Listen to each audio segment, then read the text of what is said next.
आज आपण भरपूर लेयर सुटलेली 1 किलोची परफेक्ट प्रमाणात शंकरपाळी बनवत आहोत. चला तर मग बनवूया.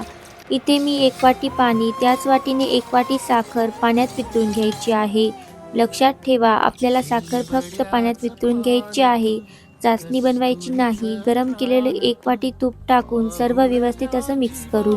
नंतर मोठ्या परातीमध्ये टाकून त्यामध्ये 1 किलो मैदा चाळणीने चाळून घेऊ. थोडासा रवा घातल्याने शंकरपाळे अजून छान बनतील.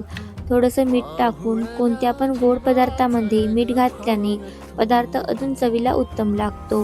हे सर्व व्यवस्थित असं मळून घेऊ. पोलपाटावर लाटून घेऊ आणि अशा प्रकारे याला दुमडून घेऊ. याने काय होईल, शंकरपाळीला लेयर सुटतील. शंकरपाळी कट करून घेऊ आणि तेलामध्ये टाकून तळून घेऊ. बघा, मस्त अशा लेयर सुटल्या आहेत. तयार आहे शंकरपाळी.